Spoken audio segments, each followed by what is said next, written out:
ሙስናና ስልጣንን አላግባብ መጠቀም ለአፍሪካ ትልቅ ፈተና ሆነው አሁንም ድረስ ዘልቀዋል። አፍሪካ በየዓመቱ ከ100 ቢሊዮን ዶላር በላይ በሙስና ወንጀል ምክንያት እንደምታጣ መረጃዎች የሚያመላክቱ ሲሆን የሚጠፋው የገንዘብ መጠን አህጉሪቱ ከውጭ እርዳታና ቀጥተኛ ኢንቨስትመንት ከምታገኘው የበለጠ ነው።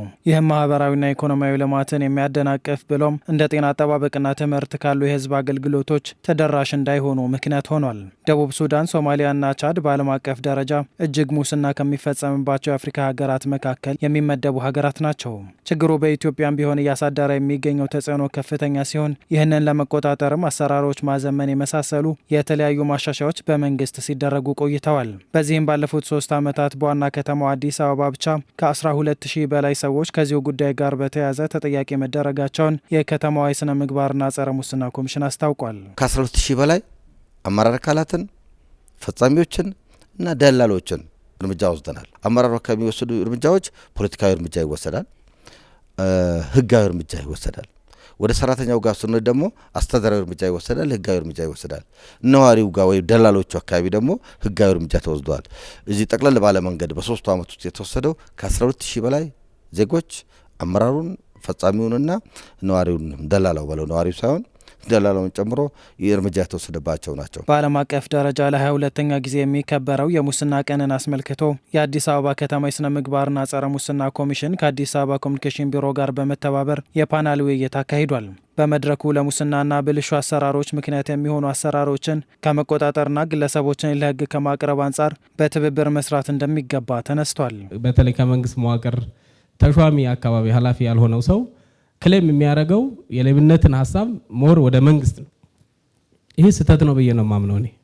እንደውም አሁን መንግስት ደፍሮ የመንግስት ጉዳዮች ለህዝብ እየተጋለጡ ያሉት ሚና እየተጫወቱ ያሉት መንግስት ግልጽ ስለሆነ ነው ብዬ ነው የማስበው። ከመንግስት መዋቅሩ እንደውም በእጥፍ በጨመረ መንገድ መንግስት ያልሆኑ ድርጅቶቻችን፣ ሃይማኖት ተቋሞቻችን፣ የማህበረሰብ ድርጅቶች እንደ መንግስት እኮ አዲስ አበባ እያየን ነው አይደለ?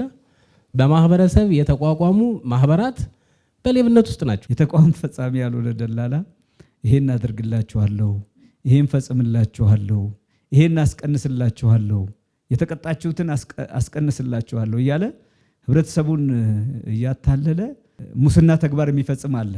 ለዚህ ደግሞ ኦፕን ሆኖ ደግሞ ሙስና ገንዘብ የሚሰጡ አሉ ማለት ነው ሳያውቁት። ችግሩን ለመቆጣጠር የግንዛቤ ማስጨበጥ ስራዎች በስፋት ሊሰሩ እንደሚገባ በመድረኩ የተነሳ ሲሆን ከተማ አስተዳደሩ ከሙስናና ብልሹ አሰራሮች ጋር በተያያዘ በልዩ ትኩረት እየሰራ እንደሚገኝ ተጠቁሟል። መንግስት በዚህ ልክ ተደራሽ ሆኗል።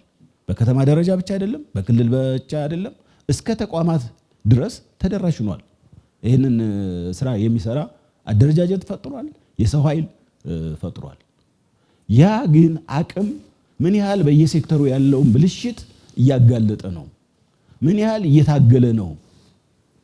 ምን ያህልስ ኢምፓወርድ ነው የሚለውን ግን በደንብ ማየት ይፈልጋል። እውነት እንከላከል ከተባለ እዚህ አካባቢ ያለውን ነገር ማየት አለብን።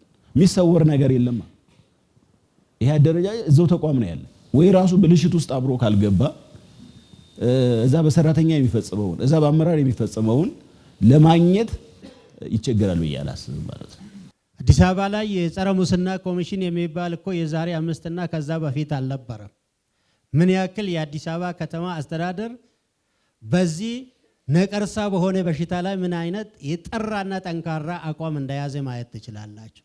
ያልነበረውን ኮሚሽን አቋቁሞ አደራጅቶ የሰው ኃይል መድቦ ንጹህ የሆኑ ሊሰሩ የሚችሉ ሊቀይሩ የሚችሉ ውጤት ሊያመጡ የሚችሉ የሰው ኃይል እዛ ላይ እንዲሰሩ ስልጠና እንዲሰጡ ግንዛቤ እንዲሰጡ ተደርጎ ከፍተኛ የሆነ ለውጥ መጥቷል። ከሙስናና ብልሹ አሰራሮች ጋር በተያያዘ ከህብረተሰቡ የሚመጡ ጥቆማዎችን ተቀብሎ ማስተናገድ ላይ ለውጦች ቢኖሩም የክስ መዝገብ መክፈትና ሂደቱን የሚከታተለው አካል በሚፈለገው መጠን የሚመጡ ጥቆማዎችን ወደ ክስ ለመውሰድ አለመቻሉ ነው የተመላከተው።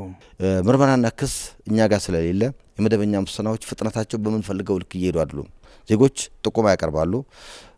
ሙስና ኬዝ ናቸው አይደለም የሚል ነገር ተረጋግጠው ለምርመራና ክስ ከሄዱ በኋላ የሚመረምርና የሚከሱ አካል በእኛ ፍጥነት እየሄደ ስላልሆነ ከዚህ በላይ መስራት ይቻላል። እዛ አካባቢ ያለው ድራይት ሪፎርም ማድረግ ይጠይቃል የሚል ሀሳብ ነው ያለኝ።